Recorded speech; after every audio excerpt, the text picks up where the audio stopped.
भारत के वेस्ट और ईस्ट भागों में स्थित था। सत्ता वेस्ट पाकिस्तानी हुक्मरानों के हाथों में थी। वेस्ट पाकिस्तान के हुक्मरान और फौज ईस्ट पाकिस्तान के बंगाली भाषा बोलने वाले मुसलमान और हिंदू नागरिकों को सम्मान की नजर से नहीं देखते थे। उनके साथ भेदभाव करते थे, उनका दमन करते थे। आवामी लीग के नेता शेख मुजीबुर रहमान ने वेस्ट पाकिस्तानी हुक्मरान और सेना की तानाशाही, सामाजिक भेदभाव के खिलाफ आवाज उठाई। इस आंदोलन के बाद ईस्ट और वेस्ट पाकिस्तान के राजनेताओं के बीच राजनीतिक भिड़न शुरू हो गई। बांग्लाभाषी जनता के गुस्से को कम करने के लिए 1970 में पाकिस्तान के सदर याया खान ने जनरल इलेक्शन का ऐलान किया। शेख मुजीबुर रहमान के नेतृत्व में ईस्ट पाकिस्तान की आवामी लीग भारी बहुमत से विजयी हुई। ये जीत पाकिस्तान की सियासत को नामंजूर थी और इसकी कीमत बांग्ला भाषी आम जनता को चुकानी पड़ी। 25 मार्च 1971 को शेख मुजीबुर रहमान ने स्वतंत्र बांग्लादेश का ऐलान किया। ईस्ट पाकिस्तान के सभी घरों पर बांग्लादेश का नया फ्लैग लगाया गया। परिणाम स्वरूप वेस्ट पाकिस्तान की सेना ने ईस्ट पाकिस्तान में विरोधियों का सफाया करने और पूरे पाकिस्तान पर नियंत्रण करने के लिए लेफ्टिनेंट जनरल टिक्का खान के नेतृत्व में ऑपरेशन सर्चलाइट का ऐलान कर दिया। शेख मुजीबुर रहमान को अरेस्ट कर लिया गया। लेफ्टिनेंट जनरल टिक्का खान उर्फ बुचर ऑफ बंगाल की अगुवाई में पाकिस्तानी फौज ने बंगाली नागरिकों के घरों में लूटमार की, औरतों का बलात्कार किया और हजारों लोगों को मौत के घाट उतारकर खून की नदियां बहा दी। पाकिस्तानी सेना के उत्पीड़न से प्रताड़ित लगभग 1 करोड़ ईस्ट पाकिस्तानी 3 महीने के अंदर भारत में रिफ्यूजी बन गए। इतने बड़े पैमाने पर शरणार्थी समस्या से जूझना भारतीय सरकार और अर्थव्यवस्था के लिए नामुमकिन था। इस परिस्थिति को काबू में लेने के लिए भारत की प्रधानमंत्री श्रीमती इंदिरा गांधी ने बड़ा निर्णय लिया, बांग्लादेश की आजादी। प्रधानमंत्री ने अप्रैल 1971 में युद्ध की संभावना पर चर्चा करने के लिए थल सेना प्रमुख जनरल मैनेकशॉ को मीटिंग के लिए बुलाया। जनरल, पूर्वी पाकिस्तान में हालात बद से बदतर होते जा रहे हैं। अब हमारी सेना को पाकिस्तान में जाना होगा ताकि पूर्वी पाकिस्तान के आम नागरिकों को पश्चिम पाकिस्तान की सेना के अत्याचार से बचाया जा सके। मैडम प्राइम मिनिस्टर, यानी कि हम पाकिस्तान के साथ जंग छेड़ दें, लेकिन हम अभी जंग के लिए तैयार नहीं हैं। तो क्या हम यूं ही बैठे देखते रहे? मैडम प्राइम मिनिस्टर, हम आपकी चिंताओं से अवगत हैं और पश्चिमी पाकिस्तान की सेना के अत्याचार को रोकना चाहते हैं, लेकिन हमने अभी जंग छेड़ी तो शायद हमारी जीत निश्चित ना हो। आपकी इस चिंता की वजह? जंग की तैयारी और सेना को ईस्ट पाकिस्तान के मोर्चे पर ले जाने में 1 महीना लग जाएगा। तब तक बारिश का मौसम शुरू हो जाएगा और नदियां समंदर बन जाएंगी और हमारी सेना की मूवमेंट रुक जाएगी।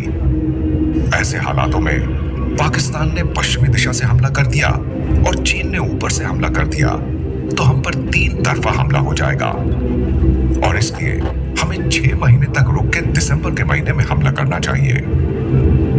आप अपने हिसाब से जंग की तैयारी कीजिए। जय हिंद मैडम प्राइम मिनिस्टर। नवंबर 1971 तक भारत पाकिस्तान युद्ध के लिए आमने सामने थे। मुक्ति वाहिनी ने भी पाकिस्तानी फौज पर हमले तेज कर दिए थे। अब युद्ध रुकना संभव नहीं था। अब शुरू हुई जंग की प्लानिंग। पाकिस्तान की प्लानिंग के मुताबिक वो ईस्ट पाकिस्तान में भारतीय सेना का सामना कर रक्षात्मक कार्रवाई करेंगे और पश्चिम की तरफ भारत के पूरे नॉर्थ वेस्ट क्षेत्र में हमला कर ज्यादा से ज्यादा क्षेत्र पर कब्जा करेंगे। भारतीय सेना की प्लानिंग थी कि वो ईस्ट पाकिस्तान में आक्रामक कार्रवाई कर बांग्लादेश को आजादी दिलाएंगे और पश्चिम की सीमा पर रक्षात्मक कार्रवाई यानी कि ऑफेंसिव डिफेंस अपनाएंगे। 3 दिसंबर 1971 पाकिस्तानी राष्ट्रपति याया खान ने राष्ट्रीय इमरजेंसी की घोषणा कर दी। ऑपरेशन चेंगिस खान के तहत करीब 5:30 बजे शाम के 3 दिसंबर को पाकिस्तान ने हमारे ऊपर एक हमला किया। पाकिस्तानी हवाई जहाज हमारे अमृतसर, अम्बाला और आदि हवाई अड्डों पर बमबारी की। मुझे जरा भी संदेह नहीं है कि विजयी भारत की जनता के भारत की बहादुर सेना की होगी। जय हिंद। लड़ाई का मुख्य क्षेत्र ईस्टर्न फ्रंट था। लेफ्टिनेंट जनरल जगजीत सिंह अरोरा के नेतृत्व में ईस्टर्न कमांड की रणनीति जितनी सरल थी, उतनी ही साहसी भी। आर्मर्ड और एयरफोर्स के क्लोज एयर सपोर्ट के साथ 9 इन्फेंट्री डिवीजनों को चौतरफा हमला कर पाकिस्तानी सेना को अभिभूत करते हुए ढाका की ओर बढ़ना था। ईस्टर्न फ्रंट पर वायुसेना के ऑपरेशन की बागडोर एयर मार्शल हरिचंद दीवान के हाथों में थी। उत्तर की तरफ से बोगरा पर नियंत्रण जमा कर पाबना की ओर बढ़ना। इस ऑपरेशन का नेतृत्व कर रहे थे भारतीय सेना के 33 कोर के जीओसी लेफ्टिनेंट जनरल एमएल थापम। पश्चिम की तरफ से कुश्तिया, जसोर, चलना से आक्रमण करके खुला की ओर बढ़ना। इस ऑपरेशन का नेतृत्व कर रहे थे भारतीय सेना के 2 कोर के GOC lieutenant general TN Raina. ईशनिया से जमालपुर सरसलहट पे कब्जा कर ढाका की ओर बढ़ना। इस ऑपरेशन का नेतृत्व कर रहे थे भारतीय सेना के 101 कम्युनिकेशन जोन के GOC major general GS Gill. दक्षिण पूर्व से चिटगोंग का नियंत्रण पाना और कुमिल्ला पर कब्जा करके मेघना नदी पार करके ढाका पर कब्जा जमाना। इस ऑपरेशन का नेतृत्व कर रहे थे भारतीय सेना के 4 कोर के GOC lieutenant general Sagat Singh. आइए आपको लिए चलते हैं युद्ध भूमि के उस इतिहास में जहां रण कौशल से ओतप्रोत कुछ बहुत ही साहसिक और शानदार लड़ाई लड़ी गई। ईस्ट पाकिस्तान में चारों दिशाओं से हमला करते हुए भारतीय सेना ने प्रारंभिक दबाव बना लिया था। इस जंग में भारतीय सैनिकों की शूरवीरता और हिम्मत की अनगिनत कहानियां हैं।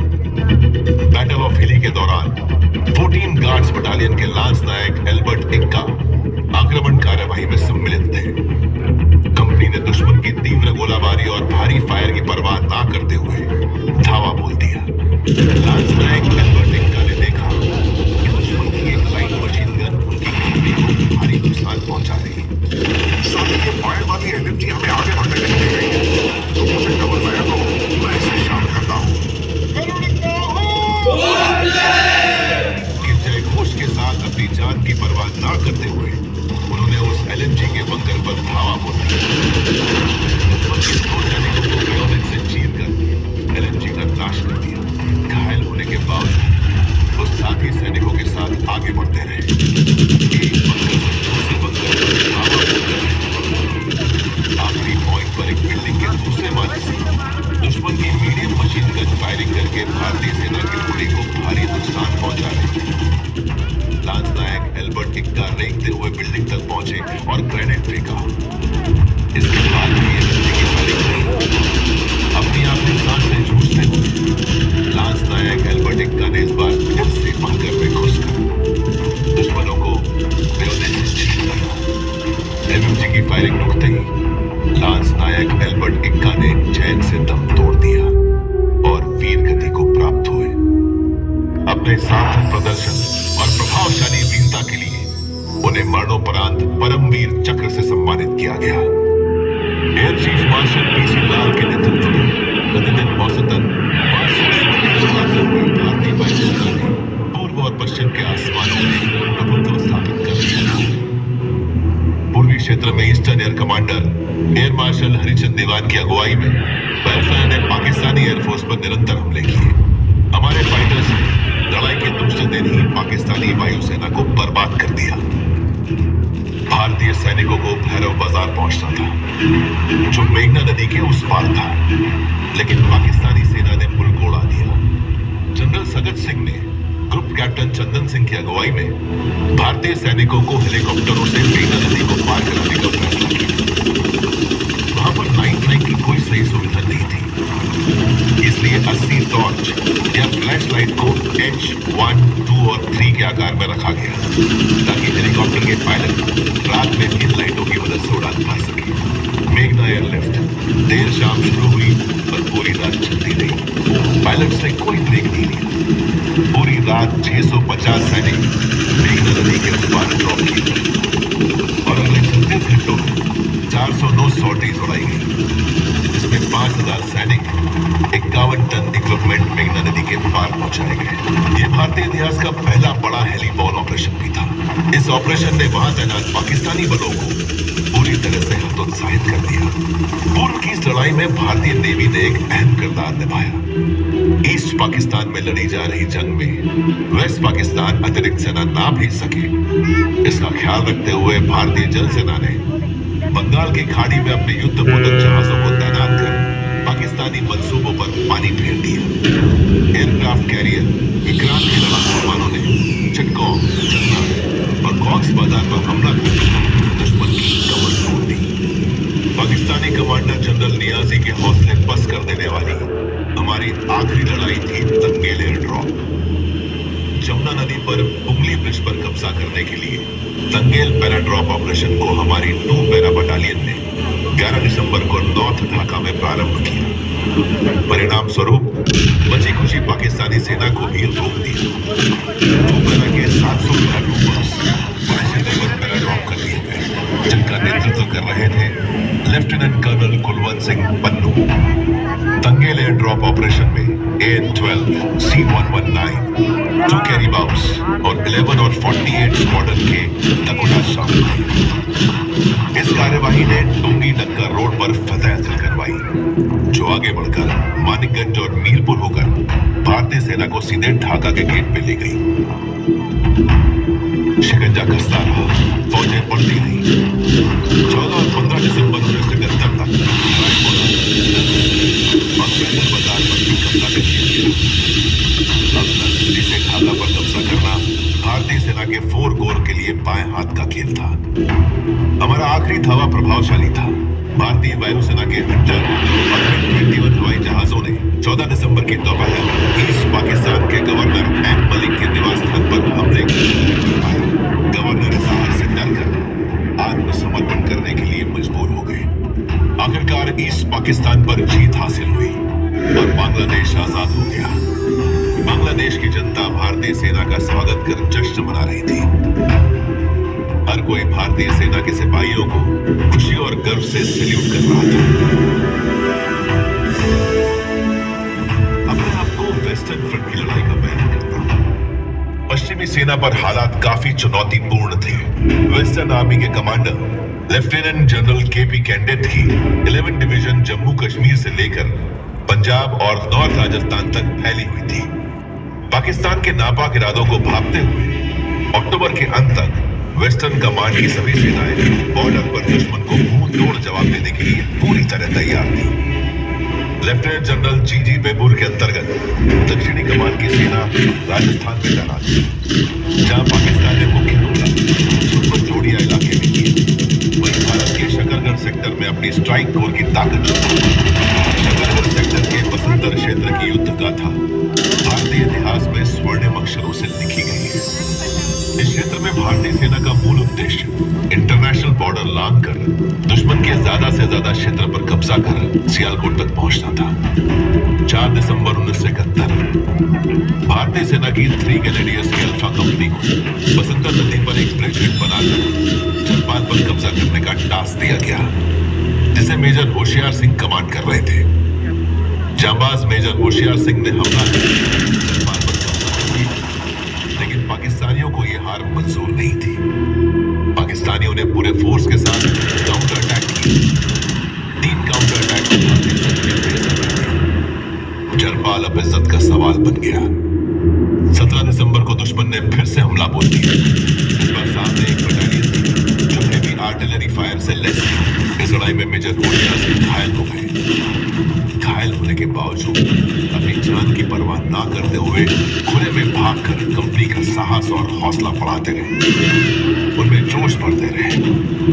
इस दौरान पाकिस्तान का एक गोला हमारे MMG पोस्ट पर गिरा और कुछ जवान शहीद हो गए। ये देखकर मेजर होशियार सिंह ने हुंकार लगाई, जवानों, तुम्हारी मौत का हिसाब इनको लाशों के ढेर से चुकाना पड़ेगा। इस जमीन को मैं उनका कब्रिस्तान बना दूंगा। मेजर होशियार सिंह के बदन से लगातार खून बह रहा था, लेकिन फिर भी उन्होंने बंकर में घुसकर खुद MMG संभाल ली और फायर करके पाकिस्तान की कमांडिंग ऑफिसर समेत अनेकों सिपाही मार गिराए। अद्भुत वीरता और शौर्य का प्रदर्शन करने के लिए मेजर होशियार सिंह को देश के सर्वोच्च वीरता पुरस्कार परमवीर चक्र सम्मानित किया गया। उसी शकरगढ़ सेक्टर की एक और विराट कहानी है। T-55 टैंकों से लैस पूना हॉर्स को आगे बढ़कर रास्ता क्लियर करना था। इस दौरान 17 पूना हॉर्स के सेकंड लेफ्टिनेंट क्षेत्रपाल के टैंक के साथ 3 और टैंक एक माइन फील्ड में फंस गए। अरुण क्षेत्रपाल ने दुश्मन पर धावा बोलकर दुश्मन के कई टैंक बर्बाद कर दिए, लेकिन दुश्मन के जवाबी फायरिंग में पूरी तरह घायल हो गए। क्षेत्रपाल ने फिर भी और एक पाकिस्तानी टैंक को नष्ट कर दिया। तभी अचानक पाकिस्तान के टैंक अरुण क्षेत्रपाल के टैंक पर गोलाबारी उसे क्षतिग्रस्त कर दिया। दोनों तरफ से भीषण गोलाबारी में उन्हें वीर गति प्राप्त हुई। अपने इस अद्भुत वीरता और शौर्य के प्रदर्शन के लिए सेकंड लेफ्टिनेंट अरुण क्षेत्रपाल को मरणोपरांत देश के सर्वोच्च वीरता पदक परमवीर चक्र से सम्मानित किया गया। 4 दिसंबर को शुरू हुई बैटल ऑफ बसंतर की लड़ाई लगातार 12 दिन यानी 16 दिसंबर तक चलती रही। इस लड़ाई में दोनों देशों ने सबसे ज्यादा रक्तपात देखा। भारत ने पाकिस्तान के 1000 स्क्वायर किलोमीटर पर कब्जा कर लिया, जिसमें लगभग 500 गांव थे। 14 दिसंबर 1971 पाकिस्तान के 6 सेबर जेट विमानों ने श्रीनगर एयरफील्ड पर हमला किया। पाकिस्तानी वायुसेना की गोलाबारी के बीच फ्लाइंग ऑफिसर निर्मलजीत सिंह सैखों ने 2 मिनट में अपने टैंक विमान के साथ उड़ान भरी। अफरा तफरी के इस माहौल में अचानक रेडियो पर निर्मलजीत सैखों की आवाज सुनाई पड़ी। मैं 2 सेबर जेट जहाजों के पीछे हूँ, मैं उन्हें जाने नहीं दूंगा। कुछ देर बाद ही लड़ाकू विमानों की टॉप फाइट निर्मलजीत सैखों ने अपने आगे चल रहे दुश्मन के सेबर जेट को ध्वस्त कर दिया और फिर अपने साथ चल रहे दूसरे सेबर जेट को भी धमाके के साथ ढेर कर दिया। ऐसे में निर्मलजीत सिंह सैखों दुश्मन के चारों सीधे एयरक्राफ्ट ने घेर लिया। अपने आप को घिरते देख निर्मलजीत सिंह सैखों ने संदेश भेजा, शायद मेरा जेट निशाने पर आ गया है। गोपाल, अब तुम मोर्चा संभालो। दुश्मन के हमले के कारण निर्मलजीत सिंह सैखों के फाइटर जेट में आग लग गई। उन्होंने अपने फाइटर जेट को लैंड करने की कोशिश की, लेकिन कंट्रोल सिस्टम फेल होने के कारण उनका फाइटर जेट पहाड़ों में जा गिरा। निर्मलजीत सिंह सैखों को मरणोपरांत सर्वोच्च सैन्य सम्मान परमवीर चक्र से सम्मानित किया गया। पाकिस्तान की 1st आर्मर्ड डिवीजन ने जैसलमेर पर कब्जे का प्लान बनाया। उनका पहला टारगेट लौंगेवाला था। लौंगेवाला पोस्ट शाम 6 बजे। Alpha 1, message over. Alpha 1, okay, pass your message now. Alpha 1, Pakistan की पूरी टैंक रेजिमेंट लौंगेवाला पोस्ट की तरफ आ रही है। ओवर। Roger. किसी के हाथ में फायरिंग हो रही है, टैंक की आवाज को दबाने के लिए। तुम दुश्मन पर नजर रखो और ऑब्जर्व आर्टिलरी फायरिंग करके दुश्मन की मूवमेंट जितनी स्लो कर सकते हो करो। All stations alpha, RCF gun tune के टॉप से मेरे हुक्म पर दुश्मन के टैंकों को एंगेज करेगी। मेजर साहब, पाकिस्तान पेट्रोल के एक सिपाही को हमने पकड़ लिया है। अपने दस्ते के प्लान के बारे में बताओ है। हमें कहा गया था कि सुबह का नाश्ता जैसलमेर में, दोपहर का खाना जोधपुर में और रात का दिल्ली में करेंगे। ऑन स्टेशन अल्फा, जोधपुर और दिल्ली तो दूर की बात है, हम इन पाकिस्तानियों को यही कड़ा प्रसाद खिलाएंगे। जो बोले सो निहाल। दुश्मन ने रात को आगे बढ़ते हुए लौंगेवाला पर हमला करने की कोशिश की, मगर पीछे हुए माइनफील्ड के कारण आगे न बढ़ सका। माइनफील्ड हटाकर दुश्मन ने 4 बजे हमला शुरू किया। मेजर चांदपुरी जानते थे कि वे सूरज होने तक पाकिस्तानी टैंकों और उनकी इन्फेंट्री को रोकना होगा। सुबह होते ही भारतीय वायुसेना लड़ाई में शामिल हो जाएगी। मेजर चांदपुरी ने सूझबूझ के साथ अपनी आरसीएल गन को अलग अलग जगह मूव करवा के फायर करवाया। दुश्मन को लगा कि भारतीय सेना की पूरी बटालियन लौंगेवाला पोस्ट पर टकरा है। दुश्मन के कई टैंक माइन से बर्बाद और टैंक के पीछे लगे डीजल के बैरल पर भारतीय सैनिकों ने फायर किए, जिससे डीजल टैंक में ब्लास्ट हुआ। इन ब्लास्ट में पाकिस्तानी टैंक नष्ट हुए, साथ ही उनके कई सैनिक मारे गए और आसमान रात में भी लाल हो गया। इस तरह युद्ध की उच्चतम परंपरा से वाकिफ मेजर चांदपुरी और उनकी अल्फा कंपनी दुश्मन से सुबह तक लड़ते थे और रण मैदान नहीं छोड़ा। सूरज की पहली किरण के क्षितिज पर चमकने के साथ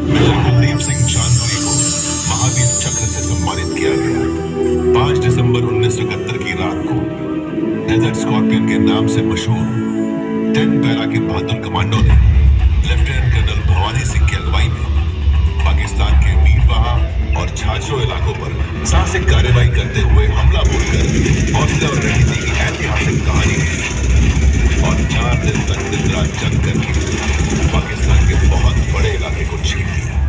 पाकिस्तान ने सपने में भी नहीं सोचा होगा कि भारतीय सेना छाछरो तक पहुंच सकती है। युद्ध के दौरान भारत की तीनों सेनाओं का तालमेल बहुत ही सराहनीय था। दुश्मन के श्रेष्ठ लड़ाकू विमान अमेरिकी F-86 को हमारी वायुसेना के हंटर्स और नैट्स ने करारा जवाब दिया।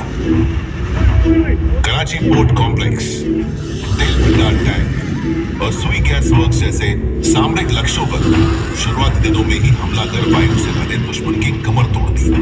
रिकॉर्डिसेंस मिशंस द्वारा दुश्मनों की हरकतों पर नजर रखते हुए दुश्मन की सेना को जरूरी जान माल की क्षति पहुंचाई।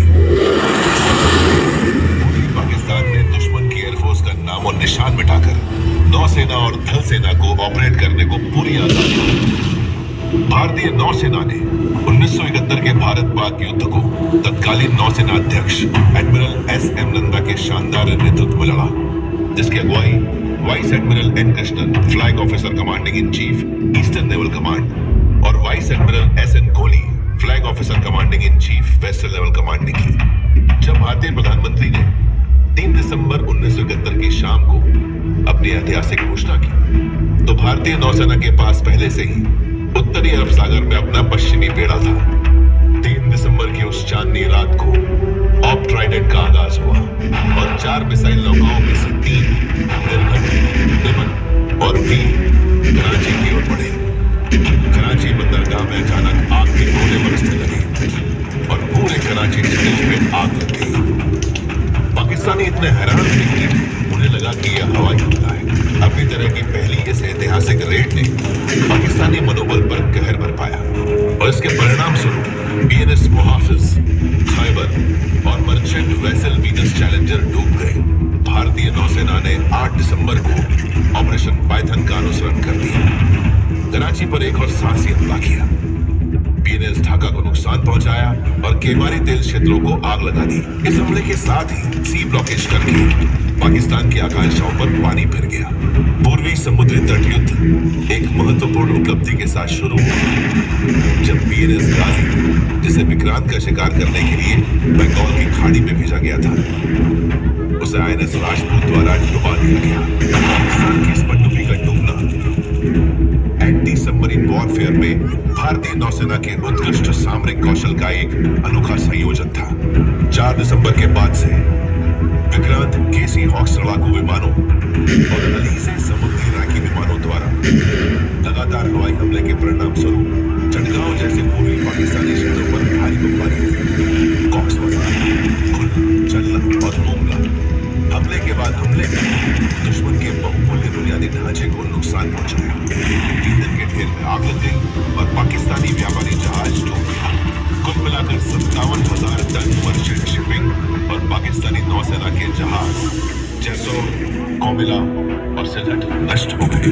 विक्रांत के विमान और पूरे बेड़े के विनाशकारी मारक क्षमता ने पूर्व में नाकाबंदी सुनिश्चित की ताकि कोई भी रिइंफोर्समेंट निराश पाकिस्तानी सेना तक नहीं पहुंच सके। 9 दिसंबर को INS खुकरी सौराष्ट्र तट पर एक पनडुब्बी रोधी मिशन पर PNS हैंगर द्वारा दागे गए एक टॉर्पेडो से टकरा गया, जिससे उसके 18 अधिकारी और 176 जवान वीरगति को प्राप्त हुए। 16 दिसंबर 1971 की तारीख हिंदुस्तान की सेना ने विश्व पटल के इतिहास में दर्ज कर दी। इसी दिन पाकिस्तान की सेना की शर्मनाक हार हुई और लगभग 93,000 पाकिस्तानी सैनिकों ने भारतीय सेना के सामने आत्मसमर्पण कर दिया और दुनिया का नक्शा हमेशा हमेशा के लिए बदल दिया और एक नए राष्ट्र बांग्लादेश का जन्म हुआ। 16 दिसंबर शाम 4 बजे पाकिस्तानी सेना के chief lieutenant general Amir Abdul Khan Niazi को ढाका के रेस कोर्स में हजारों बांग्लादेशी लोगों के सामने लाया गया। जनरल नियाजी ने आंखों में आंसू लिए अपनी कमर पर लगी पिस्तौल भारतीय भारतीय सेना के ईस्ट पाकिस्तान ऑपरेशन के chief lieutenant general JS Arora को सौंप दी और हजारों लोगों के सामने आत्मसमर्पण दस्तावेज पर साइन करके अपनी ओर से पाकिस्तान की हार के दस्तावेज पर दस्तखत कर दिए।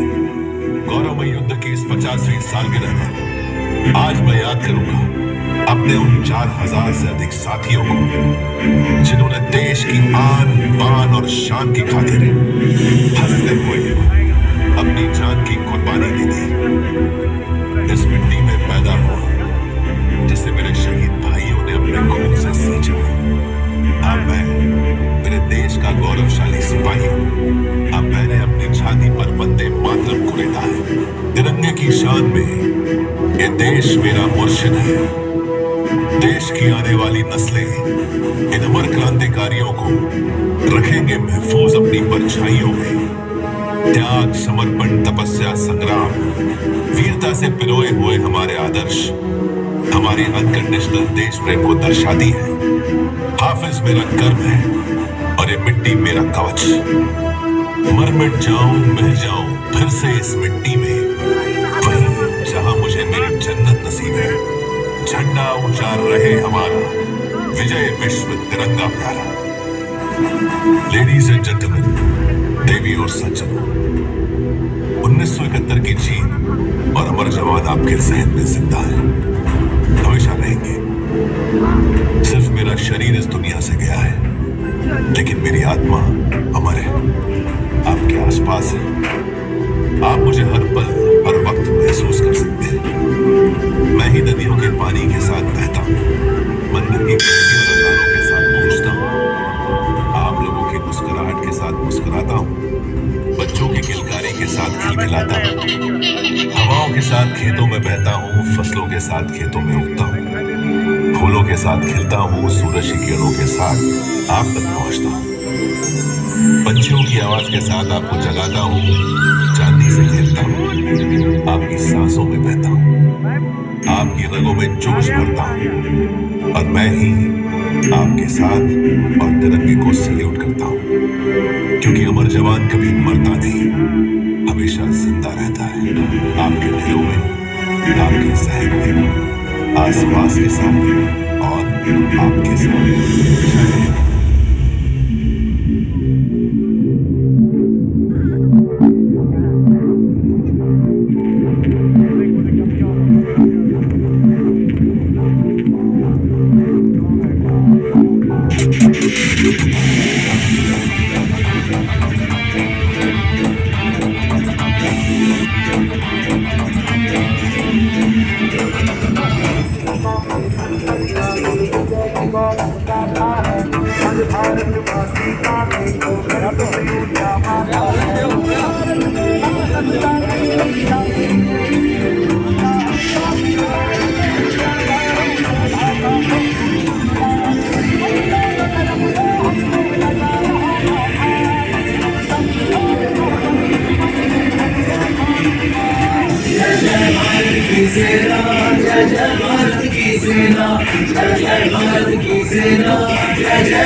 जय भारत की सेना।